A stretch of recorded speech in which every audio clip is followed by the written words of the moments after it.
ताली हो गई कैसे तेरा सामने जय मैया हमारी घाट लगा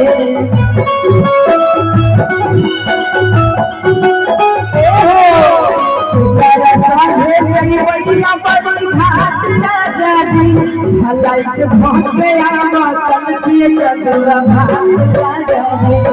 लाइट भोगे आवा कमची कदवा भाला से उठाई गई सासू अम्मा हाथ न जावे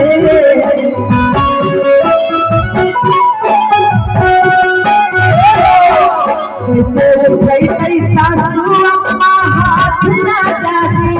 ए हो हाथ न जाजी लाइट भागे आवा कमची कदवा भाला भागे आवा कमची कदवा भाला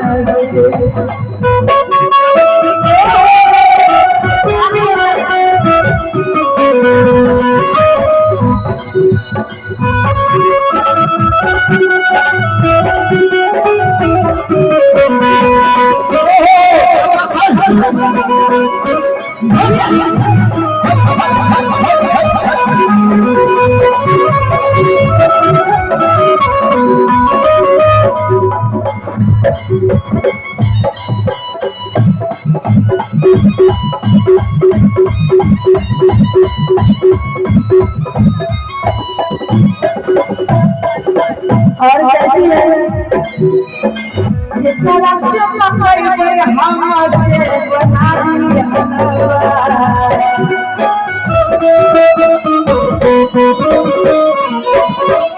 राह भटक लगता हो गया दिल के पाना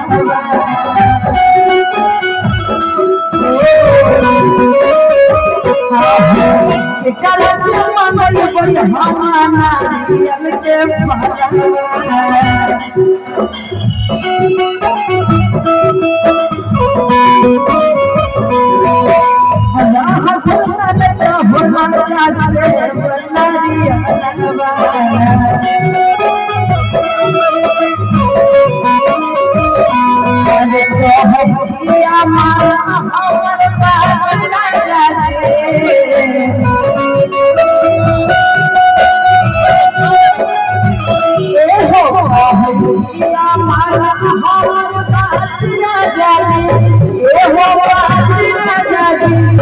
लाइट भागे आवा कमची कदवा भाला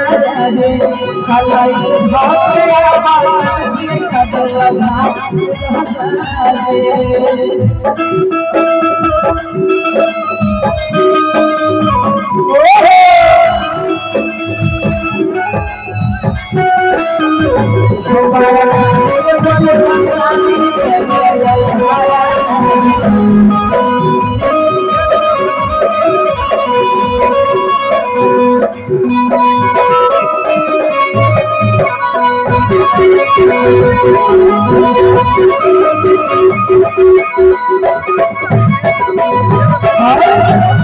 धीरे धीरे चलना जाना है आई तो के लिए हो के महीना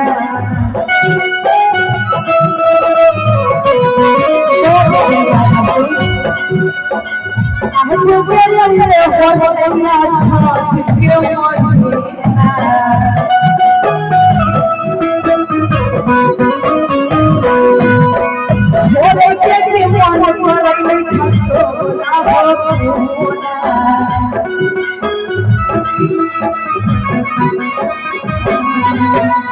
ये हो राजा छठ के महीना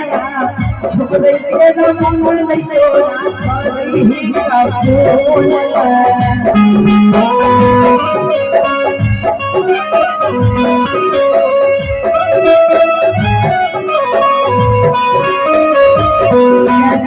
धीरे-धीरे चलते रहना और ये गाना मेरा सोनू सिंह प्रजापति जी बनाए थे, प्रसिद्ध राइटर है। जो कि गौरव जी भी बहुत सारे गाना उनका गाए हैं, हमारे बंसीधर चौधरी जी भी उनका गाना बहुत सारे गाए हैं। अच्छा, सोनू सिंह प्रजापति जी को कौन कौन जानते हैं सर? उन्हीं का लिखा हुआ ये गाना है और बड़ा ही प्यारा लाइन है। परसों नहीं सोनो नहीं हो साथ ना जाए,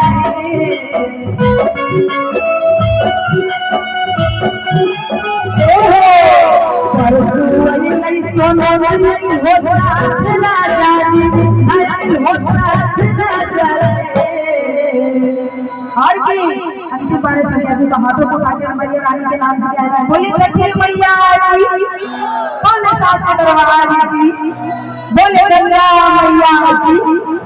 कि भलाई के धोके आवा कछिए कदो भलाई के धोके आवा तेरा नाम हो गई बढ़िया वाली घाट ना जाए,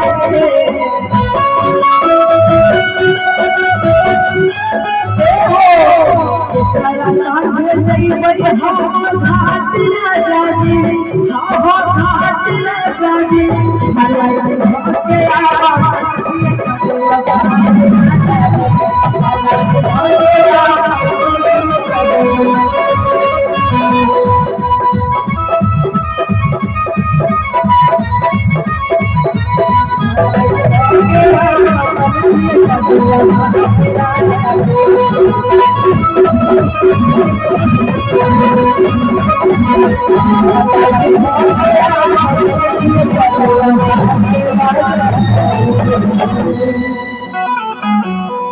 क्या बात है,